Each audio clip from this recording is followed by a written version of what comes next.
Good evening. Thank you for stopping at the Spotlight Series. I'm your host, Scott Nerney. We are at the beautiful Coesit Inn, and tonight we have the honor and privilege of Governor Dan McKee here to stop by, talk to us a little bit on the Spotlight Series. Thanks for stopping by. Well, thanks for the invitation, Scott. So, Governor, before we talk what your role is, let's talk a little bit about your background, where you grew up, your family. There's a lot that Dan McKee, I don't think people know. Yeah, I had a life before I was governor, Sure. right? Before I was elected official, actually. So, grew up in Cumberland, town of Cumberland. Kind of the short story is my dad was in a small business, or a heating business, and he helped start the boys club in our town.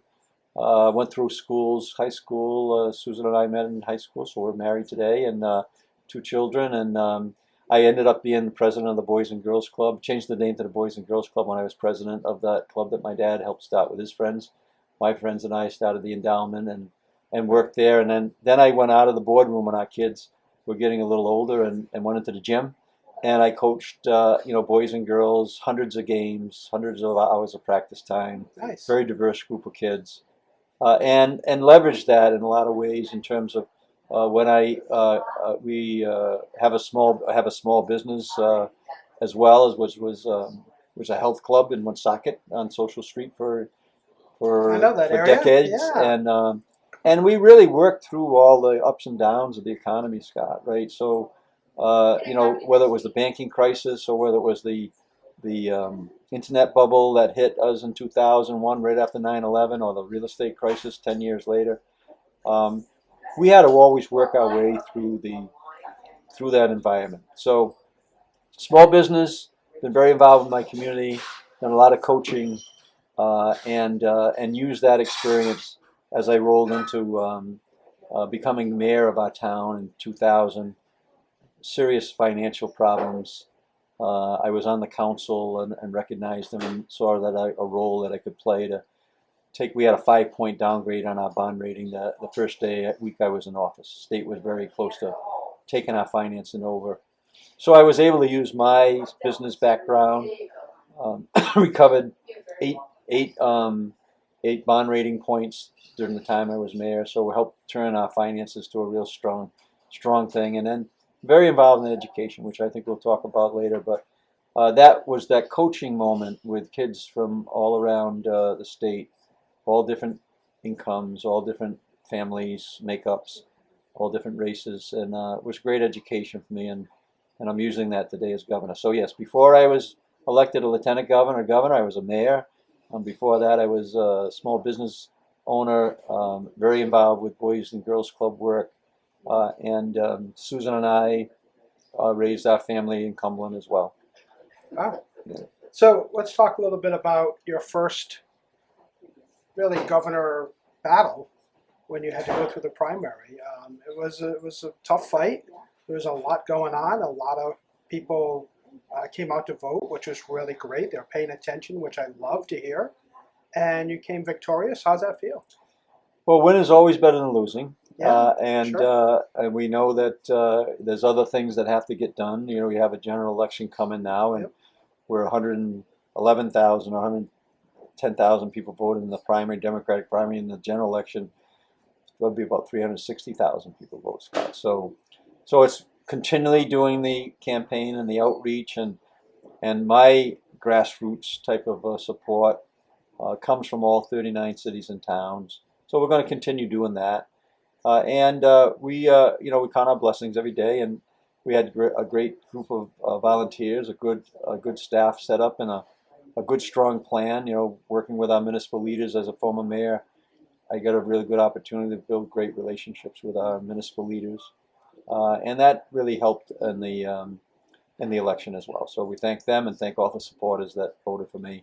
Now it's on to the general election. Yeah, absolutely. And I understand there was a lot of positive feedback for your commercial with Mom. Yeah, my mom. You know, as growing up, right, my mom and dad were really important in our lives. Family is really a key piece for us, right? Continues today with my brothers and sisters with their family. My dad died in 1986. He was about 62 years old at the time, so that was a big loss for our family. And my mom has been, we've been very supportive of her since then, and she's been very supportive of us. So about 17 years ago, my wife Susan and I, we built a new home, and it was kind of the time for my mom to get out of the home that she raised the 5 kids with my dad. I understand that. So we said that might be a good option for you. So we put a section onto our house, and we're kind of a central. My mom makes it kind of like the we're the we're the central station, right? We're Grand Central, right, for our family because my mom's there, and that was a good moment for my mom. My mom always helped us in our small businesses, helped us with campaigns when I was running for mayor. So this is a natural for her, but at 94 years old, she's not apt to be out there shaking hands and kissing babies, but she did her part this year. We got her in a great ad, and it really reflected on our family, right? That my son Matt actually directed that because Wow. my son Matt my mom was very close with all the grandkids that she has, and now great grandkids that are coming. So he actually wrote the script for the national company that was in my house, and they asked him to direct that. But what I liked about that ad really was everywhere I go around the state, and it didn't matter whether they voted in the primary or not, they really responded to that ad, right? And right here today, right at the Corset Inn, right? We're here, and they responded to that. But this is what my takeaway from it was when I became governor. We were in a state of emergency like we've never seen before, right? So we had some of the lowest vaccination rates, some of the highest death rates, businesses where we didn't know whether they're going to reopen or not. As I said, by reflecting back on the time that I've been a small business, I recognized this was going to be a very difficult time for small business. And we didn't have our kids fully back in school. So we had challenges on top of challenges. And I was in front of the microphone for a good 18 months since I was in office. And a good portion of those times we were talking about real serious issues. Right? We were talking about life and death matters. We were talking about economic issues that could really destroy businesses and really hurt families. And of course, with our schools, we want our kids back. But that ad brought a smile to people's face. And in a political environment like this, I mean, it was a tough, hard-hitting campaign. Anybody who watched that knew that there was, it was hard-hitting. It was hardball. And so I had that coming from a lot of different directions. But that ad, every time I saw somebody, they smiled. And so to have that kind of relief coming out of COVID and having that type of experience inside of a political campaign where things are very, very heated, right? And that's kind of being polite, right? Very heated. Yeah. That brought a smile to people's faces. So I that's my takeaway on that. And I just tell all age groups too. So I was at an event in my hometown, which is the Fatima Feast, which is a Portuguese feast every year on Labor Day. And I go every year as before I was a mayor and after I was a mayor, now lieutenant governor and governor. And there was a young man, 4 years old, and his dad came up and says, "My son wants to ask you a question." So I got down on my knee, and down to his level, and I said, "What's your question?" He says, "Are you the governor that lives with his mother?" 4-year-old kid. So and it penetrated all different age groups, right? Yeah. And it did bring a smile to people's face, and it did bring family back into the mix in campaigns that families are just an afterthought in many ways because the politics is so so thick and so difficult. Yeah, and I think it helps to show the human side, the impact that you're having on someone's life every day, because there are a lot of families out there taking care of mom or dad, or maybe a niece or a nephew, or the old theory of the kids leave and the kids come back, and you leave the parents and sometimes they come back, because that's kind of what we're faced with today in some cases. So I think it talked to so many different people. I think it was very smart. It was good. It was really good, and like you say, it is about family, and that's what I'm about as an elected official. That's what I was about, coaching kids in hundreds of games and thousands of hours in the gym, meeting, working with families, and that's where we were in our small business. So we have thousands of people who are members of our health club. I can't go anywhere without beating somebody that hit the racquetball at our club, or did an aerobics program, or swam in the pool, or took some shots on a basketball court. So it was a point where I could say, look, I had a life before I was governor. Yeah. This has been hard work that I enjoy, and you do your best every day. But at some point in time, you really got to get down to the level of like, what are we doing this for, right? We're doing it to create a better place for people to raise their families and to enjoy living in this state of Rhode Island, which I think is very special. So let's talk about it. Let's fast forward with the assumption that you are elected. And what are you looking at? One of your first couple of things that you want after inauguration? Yeah, so I think that the budget that we got passed, Scott, is really powerful. And one of my main goals, which was as a mayor, is to increase per capita income in the state of Rhode Island, and increase it across the board.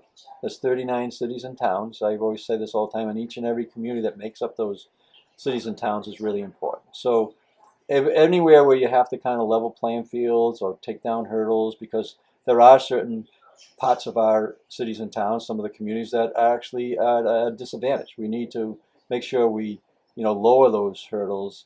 But the goal is to get all our families, all our kids, we have a son and a daughter, adult, we want to get them over this finish line, right? And the finish line is, earning a good living, making your choices in terms of what community you live in, owning a home, raising a family if that's your choice, sending those kids to really good schools, living in a community that is, there's a safe community to live in, and one that is really fiscally sound. And those are the three things I did as a mayor, making sure we were fiscally sound, making sure that our schools were good, and making sure that people felt safe and live in our community. We're going to do the same thing in the state of Rhode Island, but start with every decision you make, how you want to increase people's incomes. Okay. And the way you got through the budget process, you put a budget forth, it goes to the council chambers, and they talk about it, what their goals are as well. I think you've worked really well putting those three pieces together. Talk a little bit about what you expect more partnership with Smith Hill as well. Yeah, so I made an effort, and so did Speaker Sakachi, as well as Senate President Ruggiero, to make sure that we were meeting regularly during session. So we had a weekly lunch or a dinner, and made sure that we were comparing notes, explained what my budget was about. We were fortunate that they agreed with virtually the whole budget. And our first budget, which was, I think, really important, we didn't have any, any tax increases. We provided tax relief where we could put a small business friendly package in the budget, an article in the budget, explain why I wanted to see that done, because I think our small businesses, I really want them to have a voice. And so we're leveling playing fields there to make us a small business friendly state. We're going to do the same thing this year. Manage that first budget to the largest surplus that we've ever managed, Scott. And then we were able to agree on how to use that surplus in a way that really helped provide tax relief, invested in the economy, use $75 million of tax relief. Car tax is gone, as you saw in the ad, right? I appreciate car tax that. is gone. Yeah. That's a competitive advantage not only for the people with the cars in their driveways and the garages, but also how about all the small businesses that have fleets? Sure. No, so we get a competitive advantage on that.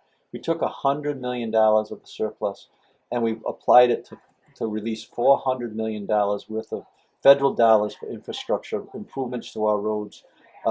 We put another $100 million of the surplus to restore the unemployment fund, right? And that's going to help our small businesses save about $10 million a year. We paid off a debt on our pension that was owed from the banking crisis of about $63 million. And then, so we continue to invest in our colleges, URI, CCRI, and Rhode Island College.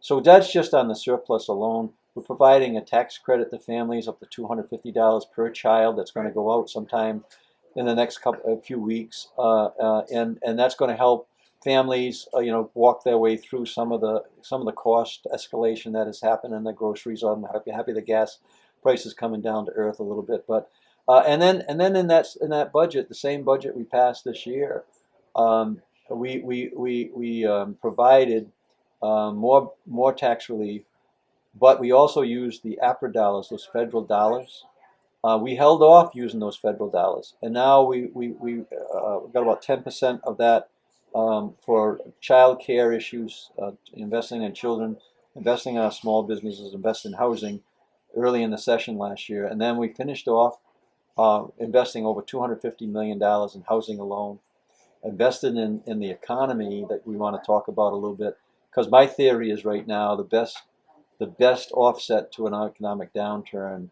is a four-letter word called JOBS, good Absolutely. paying jobs. So that budget not only invests in the development that's going to happen in Pawtucket, we can talk about, but it's also investing in our fisheries down in Galilee, making sure that all the reinforced docks and everything else are done. Over $40 million is going to get invested in our fisheries. We have one of the 10 top fishery ports in the Northeast, and we're investing in that on behalf of the fishermen.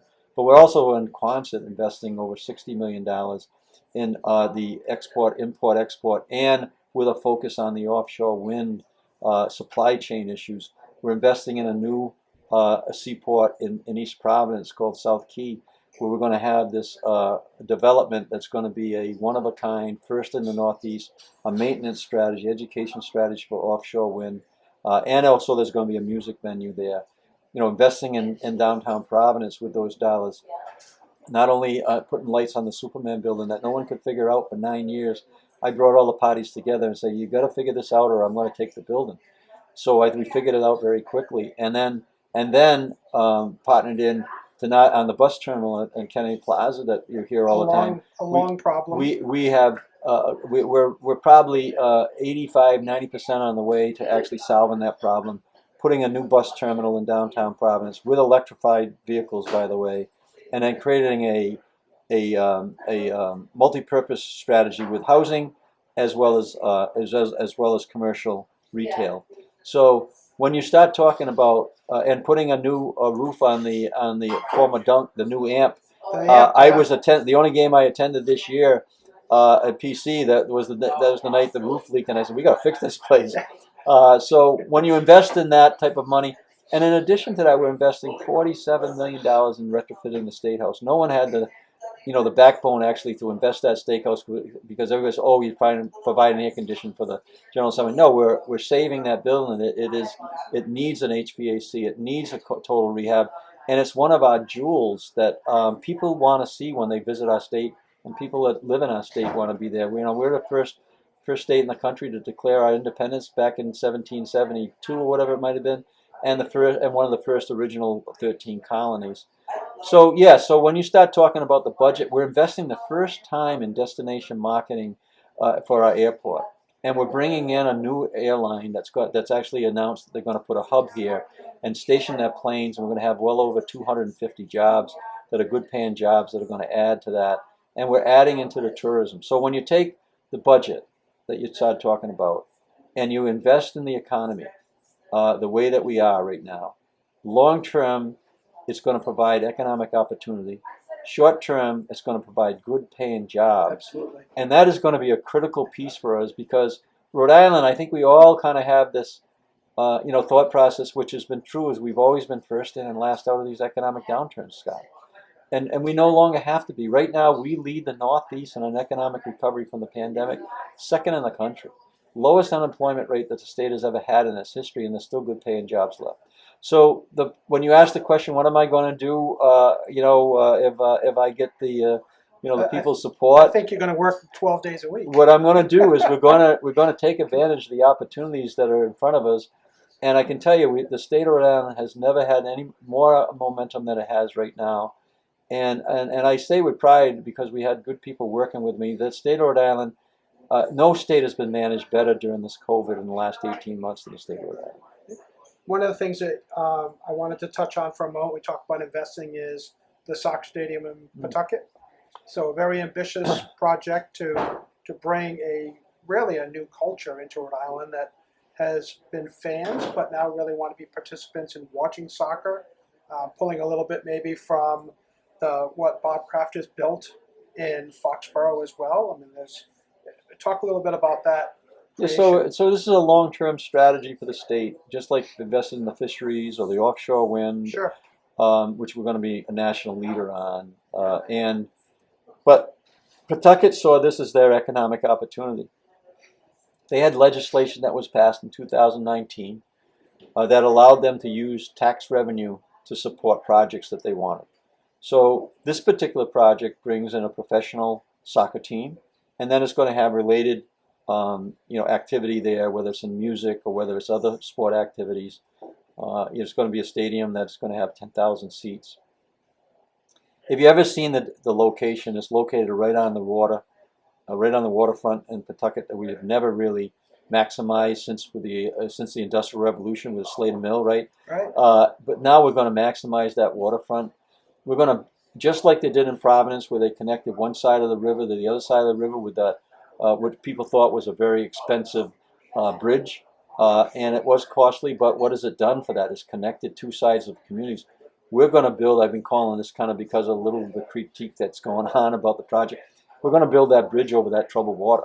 And then what you're going to do is you're going to connect one side of the river with the other side of the river, and people are going to be walking to the retail and the development that's going to be on the soccer side, and then they're going to be walking back across to a resurgence of the city of Pawtucket with right now with as many as 500 housing units and retail that's going to be there. That whole project is going to be a $400-500 million project. And in addition to what's happened in Pawtucket, you have a new train station. Right? They're shutting down the South Attleboro train station, and they're putting all that activity in a train station that's located right on the Seminole Falls Pawtucket line. That all this economic opportunity is going to create real estate values, and people are going to invest in that. And when they invest in real estate, good things happen. People come to live. People come to spend their money. So that project is a one that's specific to Pawtucket, but it's not just a one-up. People put it in the same breath, 38 studios. It's not a 38 studios. All the tax revenue that's there, and new tax revenue is going to make sure that the debts there, paid for. And we've put in protections for taxpayers that are as strong or stronger than any other agreement that's been made in the state of Rhode Island. No tax dollar goes into that project until the project is completed. And that's really important. We're on 38 studios. A lot of our money was going in as as they were kind of building the plane while they were flying it, right? So that's not the case. But the one impression I want people to have is that this is part of a multiple tiered strategy, where we're investing down in South County with the fisheries, or Quonset with the offshore wind, or supply chain issues, or in downtown Providence, right, or in Blackstone Valley now. And we're going to continue to do that. So we're going to find these projects that are really important to cities and towns, and then where we can support them, we're going to use our ability to help make that happen. And if you do that all around the state of Rhode Island, our income is going to increase because our economy is going to grow. Right. Yeah. And I know in the 195 vacated land, there's been a lot of work done to market that. Some things have been built up. There's some parcels that are in process now. Is there still some opportunity there?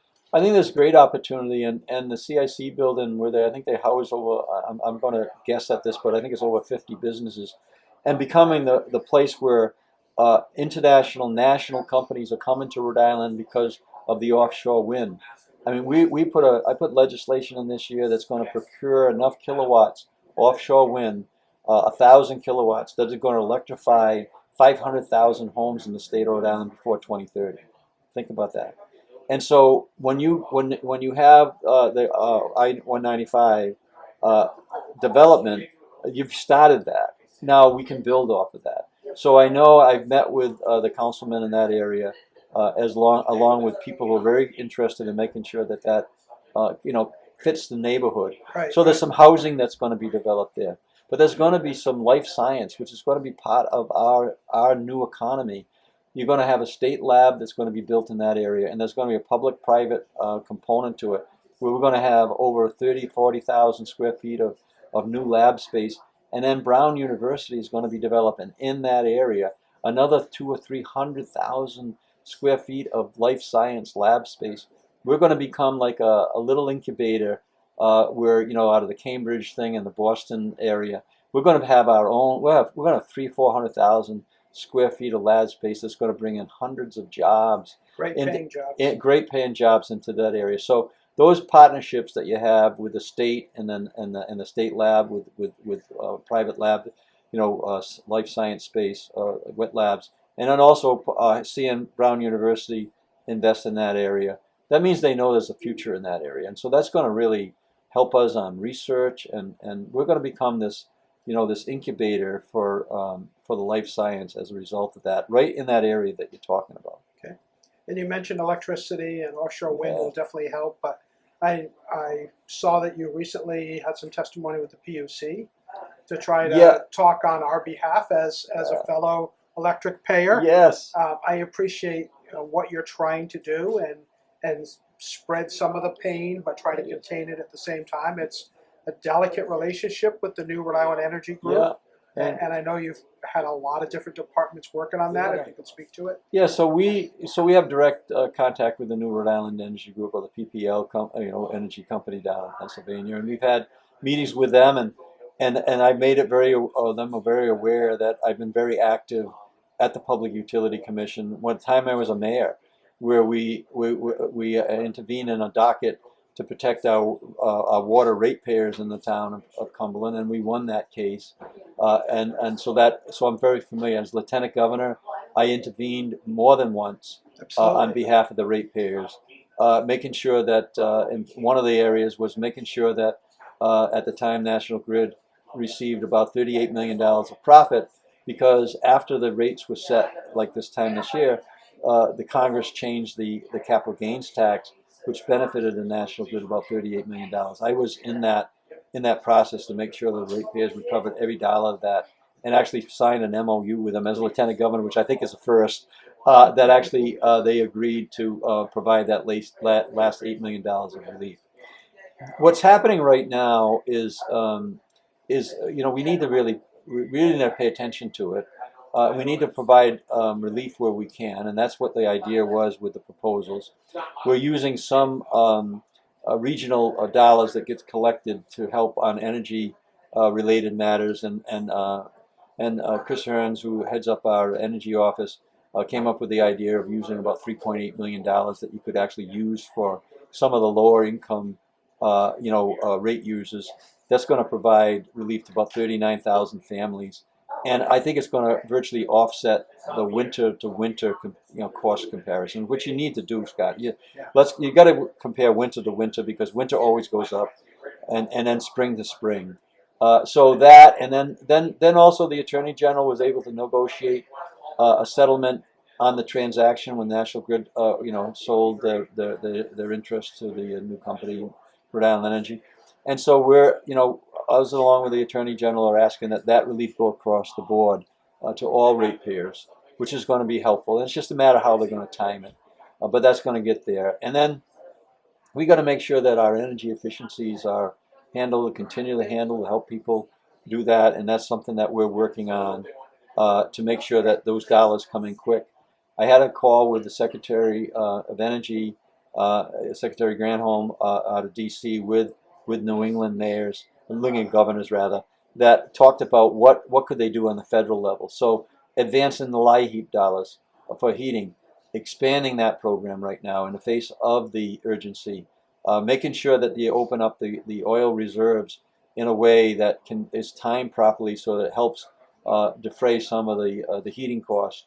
So we're very much involved in it, and in fact, I just had a meeting in my office today because we intervened in that case through Chris Hearns in the Energy Office, brought in an expert in terms of PUC affairs, and Joe Keogh, and he represented the state and the ratepayers on our behalf for our office to make sure that everything was done properly, and whatever savings we could have could be done. The last piece that we're going to do is work with the General Assembly. I had asked that 4%. There's a revenue tax that's on every bill that's about 4% of the total bill that is state revenue. I've asked that we use some of the surplus that we were able to put away in capital improvement accounts, that we release some of those dollars, and then across the board provide another 4% energy relief on all the energy bills, all the electric bills, for the for the months of January, February, and March, which will save ratepayers in the vicinity of around almost $20 million. Oh, Yes. thank you. So we're working at it. Thank I you. know the territory pretty well, and then And you're an electric customer too. So. I am an electric customer, and I know that that's work that continually has to be done to make sure that infrastructure is improved, or so that we don't have as many outages, which we've had. So it's a combination of things, right? But we also know that the Rhode Island Energy, now called Rhode Island Energy, employs many people. We've asked them their company, to make sure that we are a lot more employee-centered in Rhode Island, and that we have good staffing that gets paid well. They're going to open up some phone calling centers. One of them is going to be in my hometown that was abandoned 15 years ago. They're going to reopen that. They're going to employ hundreds of people, and we want them to employ people from Rhode Island, right? So we don't look at them we look at them as a partner. They're important to our energy and our economy, and to keeping us safe in our homes. But they also are an employer, and we really respect them for that. And we've asked them to make sure that they are part of this economic growth, this part of the per capita growth in the state of Rhode Island, where many of the people who work for the National Grid were outsourced outside the state of Rhode Island. Our call centers were outsourced outside the state of Rhode Island. It was a company that was owned in England, and there was a huge disconnect there, I believe. And it wasn't the people on the ground that were actually doing the work. We thank them for the work that they do, especially when we have outages in our hurricanes or our snowstorms. But we want to minimize that, right? We want to reduce that. Okay. Some items that I know people talk about, and to see if they're on your radar, or are they coming back for next year for discussions. One would be the line item veto. Yeah, so I've on the record saying I think it is a good thing. I don't think there's support there at this point in time. I think it is a process to continue to try to explain why that's a good thing. And we know that the majority of the states in the country do have a line item veto, and we'll have to talk our way through that. So I support that. I don't believe that there's an appetite right now in the General Assembly.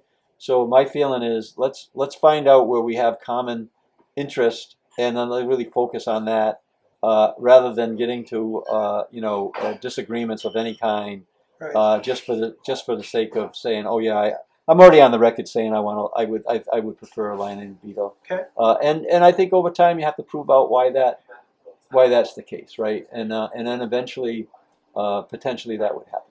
Okay.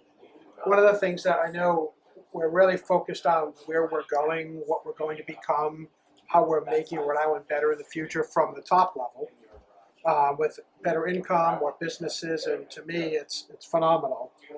But looking from the economic side, from the expense side, is county government or county services to some support something that you're talking to leadership with? Well, I think that, again, you have to prove out that it actually has savings. So regionalization, as a former mayor, for instance, we pulled our populations together and helped communities around the state of Rhode Island save, hundreds of thousands of dollars, not millions of dollars, on the health insurance. So that was a way we pooled our populations. We went to the HMO and said, look, we want the same treatment as Providence gets. So there's ways that you can do that. We did the same thing on the school funding formula. I commissioned a report that really helped redirect the state funds into communities that were being underfunded in a serious way. Charlie Lombardi, as we wanted to regionalize our dispatch like they did in Massachusetts down the Cape, or Essex County, which I visited, and Charlie has started to do that. So Pawtucket is regionalized on a public safety dispatch on the new public safety building on Middle Spring Avenue. My understanding is that they're ready to bring another community into that as well. There's on smaller items. We know that multiple communities are doing animal shelters and regionalizing that. So I think that the municipal leaders know where the savings are. There could be some. I know that on the Quinnipiac Island they're talking about potentially regionalizing some the high schools. And if that all the math works, you would do it. If the math doesn't work and there's opposition to it, then you shouldn't do it. But if, Yeah. if the math doesn't work and there's still a synergy there that works, then of course we should be looking at that. I think that the perception somehow thinks that there's a lot of money on the table with regionalizing. I have not seen that in the same degree that people would advocate for it. Maybe they could tell us where it is, but I gave you two examples that I think that are there. And one of the things that we want to do is we want to keep on exploring those things, Scott, right? I think there's a strong appetite with the municipal leaders to be very conscious of their budgets. And where the savings and the services either improve or they're the same, you're going to see that municipal leaders are going to want to take advantage of that. Okay. And I know some parts of the state are big, others aren't so big on charter schools, but they have your support to take a look at opportunities. Yeah, so I think that public schools is going to be one of my top priorities. In particular, that Providence, there's a state intervention in the Providence schools, and rightfully so. They've struggled. The facilities were not in really good shape, but now we're going to take a real interest in the district school of the Providence. I think that mayoral academies, which I have opened up, we just had another ribbon cutting on a mayoral academy that students, I think from Warwick, North Providence, and Providence can go to. But my focus is going to be all in on the district schools in Providence in particular. And I have certain things that I believe that I know can help. And so we're going to work with the commissioner, a new superintendent, Javier Martinez, as well as our teachers.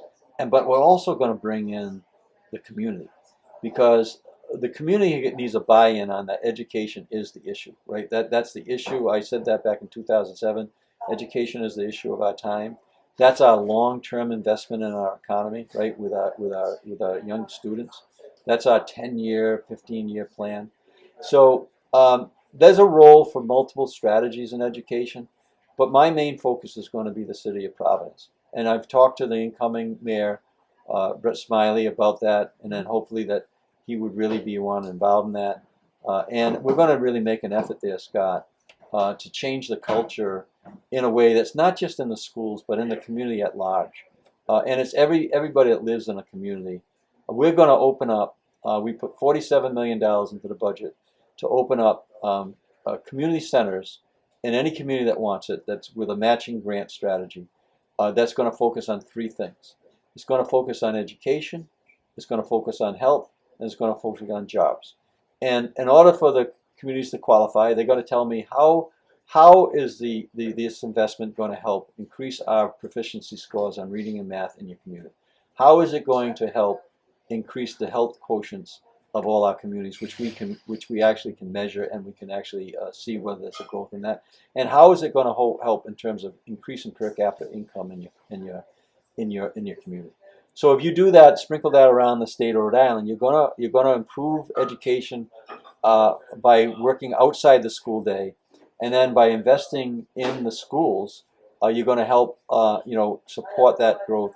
$300 million right now that we put on the ballot, $250 million for school improvements, and we use $50 million of that surplus that I talked about earlier into directly into help with building in schools. And the good part about all those surplus dollars, I happen to like surpluses, is you don't have to borrow the money. You don't have any debt service on that. So that's a straight $50 million directly in to support the facility. So for me, it's all about, it's not any one thing, but it's changing the culture in the community by really getting in the community. I'm going to be organizing, citywide education sessions with the governor leading the charge. Because of the responsibility the governor has in the Providence intervention, right? With that intervention. And then we're going to support communities around the state of Rhode Island, help them build out their school facilities, and then help them to actually supplement, right, and support what we want to have happen in our schools by doing work outside the school day that is going to be very intentional. Because those are the kids that are going to be leading our future for all the projects you have. Of course they are. We'll import some new folks, but we want to bring our own kids from from the schools to the high schools through the colleges and into Yeah, the trade or the business or the leadership that absolutely. they want to be. We want our young people to have a future here, and we can do that. Because we're going to be investing in we talked about life science. You talked about offshore wind, right? We talked about hospitality. We talked about that. We talked about sports venues. We're investing in destination marketing, so people who live outside Rhode Island, in the country or outside the country, in other countries, we want them to put that on our bucket list. So yes, you got to grow an economy, and you got to provide housing that initially young people that they can live in, whether it's through ownership or rental. You got to have a real intentional strategy. That's why we put $250 million in the budget. I'm going to leverage that to $1 billion worth of housing. So, as you can tell, I'm very, very excited about the future of the state of Rhode Island. And with people out there thinking about who they're going to vote for, they could cast a vote for the governor that lives with his mother. I like that. Governor, there's a lot of folks out there that are watching this. They want to get involved. They want to maybe be on a phone bank, knock on some doors for you, support you. Where should they go? Is there a website they can go to get involved? Yeah, well, first, everybody's welcome. So then you go to governordanmckee.com. Okay. And so governordanmckee.com, and you can get information. But you also could stop in our headquarters, which is on 300 West Exchange Street in Providence.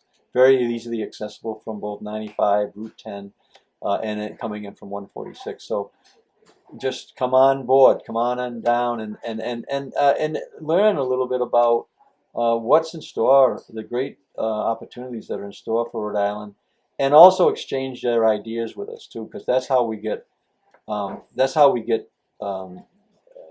to work on policy that's going to impact the state of Rhode Island. Very interested in small businesses right now. I'm putting another thing in the budget for that. So participating with us is a really good thing, and then we're very close. Our office is very close to the Hill, Federal Hill. And you always could support one of our local restaurants when you come down. I like The it. food's really good. Great. Yeah. Governor, thank you very Okay, much. thanks, I wish Scott. a lot of luck in the Okay. general election Thank you. and a great year. Yep.